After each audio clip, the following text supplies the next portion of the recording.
So what is freelancing? What is virtual assistance? It's pretty straightforward.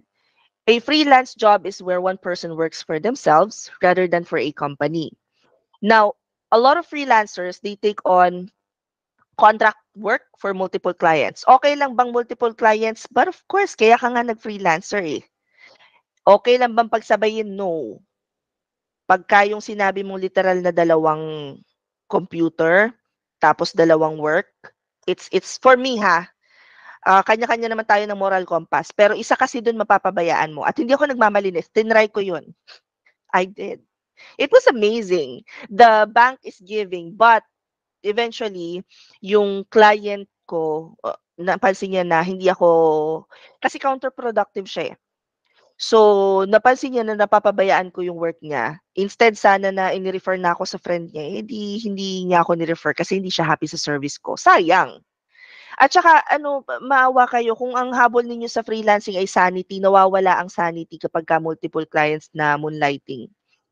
Now, another question that I often get kapag dinidiscuss ko na to is, paano po kapag hinire ka ng agency at hindi sila pumapayag na may iba kang work or may iba kang client? Ang tawag sa inyo nun is individual contractor. And it's it's pretty basic. Kapag ka guys kayo ay nabigyan ng offer sa VA agency at pagkatapos yung job offer is hindi naman at par sa ine-expect mo, or ganito, pinakamadali guys na technique dyan is this. I'll give you guys 3 minutes to list down all of your expenses. Guys, ilista nyo ang expenses ninyo.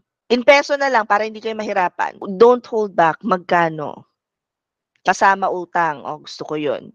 100K budget. Ayan. So, let's say for example na lang. Siyempre, mag-open ako ng calculator. Ben, kailangan ko ng ano mo ha, ng confirmation mo kung tama. Halimbawa, ang monthly expenses mo ay 50,000 times 2 is 100,000.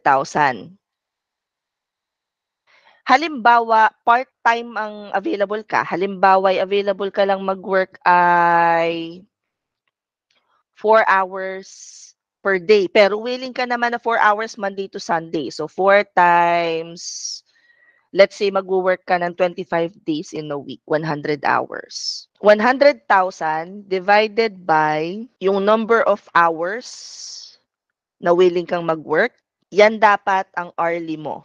Simple math lang yon. Isa pa lang to sa ways kung papaano kang pwedeng mag-price. So what if, so sabi dito, dapat ang kikitain ko 1,000 an hour. Paano kung mabigyan ako ng offer na $10?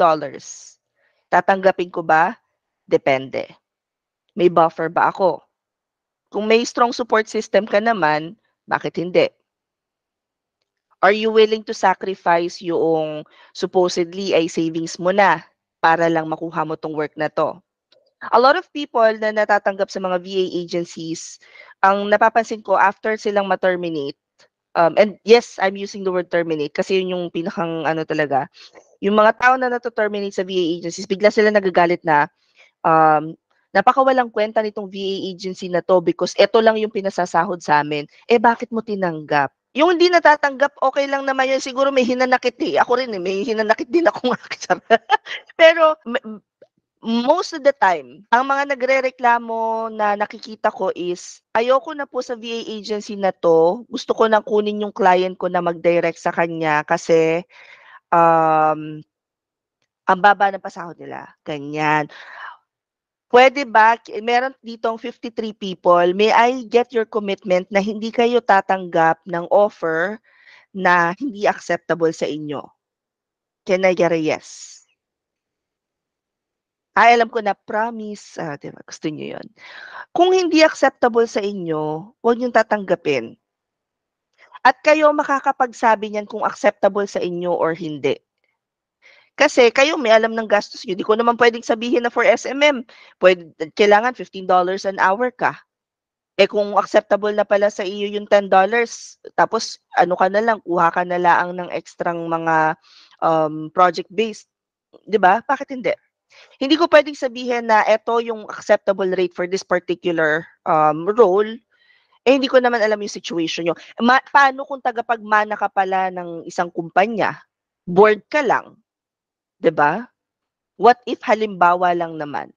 That's a possibility. Iba-iba tayo ng situation. So, at this point, ang gusto ko lang sanang um, ibilin is, wag lang kayong tatanggap ng offer na hindi acceptable sa inyo at pagkatapos, alam mo yung magsisisi kayo sa huli. Goods?